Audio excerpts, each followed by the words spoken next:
I'm joined by our second place qualifier for Sunday's Camping World RV Sales 301 here at New Hampshire Motor Speedway, Jimmie Johnson, driver of the number 48 Lowe's Chevrolet. Jimmie, you tested here earlier, and also at one point today you held the track qualifying record, as did Denny. So talk a little bit about that. That's the 13th track record that we've set this year with the new qualifying format. So talk a little bit about the first time here at New Hampshire. And the cars are fast. This new rules package, we all thought it was just a simple change to allow for easier officiating without having a minimum ride height in the front, but it's opened up. Technology in a lot of areas and a lot of different setups have spun off from it, and in the end we've been able to get the cars lower, so you have a lower ride height, creates more downforce as well, and it's just made the cars faster. So we knew that track records were going to fall, especially when preseason testing started, and we're still doing that each week.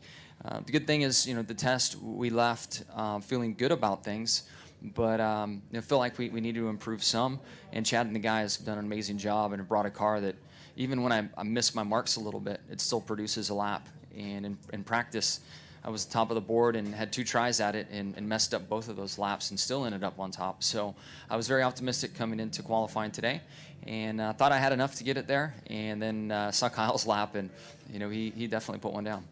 We'll open it up for questions for Jimmie. Please raise your hand. We'll get a mic to you. Anybody? Dustin? DustinLong, a lot of these races, last few years, often here is determined by strategy as much as anything, positioning. How much of that going into the race are you talking to Chad about, or is that Chad just going to tell you what's going to happen at this place? Because a lot of times it's 2 tires or things like that kind of help guys win at the end. Yeah, we've worked on it, especially through our test session up here. We were able to look at scenarios and get some good data on what tires do, what the fuel savings are, how we can go about it. And it's opened up our options here during the race weekend because we can just work on speed. We feel very confident in the data we collected.